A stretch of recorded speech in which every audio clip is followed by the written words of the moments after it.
പത്തനംതിട്ട ഓമല്ലൂരിൽ അച്ഛൻ കോവിലാറ്റിൽ കുളിക്കാനിറങ്ങിയ 2 വിദ്യാർത്ഥികൾ ഒഴുക്കിൽപ്പെട്ട് മരിച്ചു. ഈലവുംതിട്ട സ്വദേശി ശ്രീശരൺ, ചീകനാൽ സ്വദേശി ഏബൽ എന്നിവരാണ് മരിച്ചത്. ഇരുവരും ഓമല്ലൂർ ആര്യഭാരതി സ്കൂളിലെ 10ാം ക്ലാസ് വിദ്യാർത്ഥികളാണ്.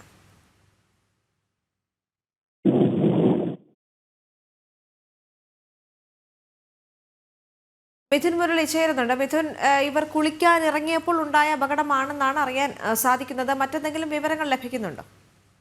ദേവിക, ഇന്ന് വൈകിട്ട് ഇവർ 5 വിദ്യാർത്ഥികളുടെ സുഹൃത്തുക്കളാണ്. അവർ 5 പേരും കൂടെ ഒരുമിച്ചാണ് പുഴയിൽ കുളിക്കാൻ ഇറങ്ങിയത്. ഇതിനിടയിലാണ് 2 കുട്ടികൾ അപകടത്തിൽപ്പെടുന്നത്. ഇവരെ പിന്നീട് വെള്ളത്തിനുള്ളിലേക്ക് താഴ്ന്നു പോവുകയായിരുന്നു. തുടർന്ന് നാട്ടുകാർ ഫയർഫോഴ്സിൽ വിവരം അറിയിച്ചു. നാട്ടുകാരുടെ നേതൃത്വത്തിൽ വ്യാപകമായിട്ടുള്ള തിരച്ചിൽ നടത്തിയ തിരച്ചിലിലാണ് ഫയർഫോഴ്സ് സംഘം നടത്തിയ തിരച്ചിലിനിടയിലാണ് 2 പേരുടെയും മൃതദേഹങ്ങൾ കണ്ടെത്തിയത്.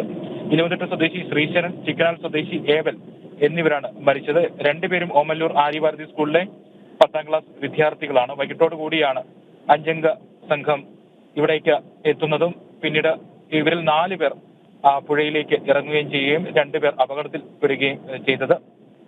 നാട്ടുകാരും ഫയർഫോഴ്സും ചേർന്ന് വളരെ വേഗത്തിൽ തന്നെ ഈ പുഴ കേന്ദ്രീകരിച്ചുകൊണ്ട് കുട്ടികളെ ജീവനോടെ തന്നെ കണ്ടെടുക്കാനുള്ള ശ്രമങ്ങൾ നടത്തിയെങ്കിലും രക്ഷാപ്രവർത്തനം വിഫലമാവുകയായിരുന്നു. 2 പേരുടെ മൃതദേഹങ്ങൾ ഇപ്പോൾ പത്തനംതിട്ട ഗവൺമെന്റ് ആശുപത്രിയിലേക്ക് മാറ്റിയിട്ടുണ്ട്. പോസ്റ്റ്മോർട്ടം നടപടികൾ പൂർത്തിയാക്കി മൃതദേഹങ്ങൾ കുടുംബത്തിന് വിട്ടു നൽകും.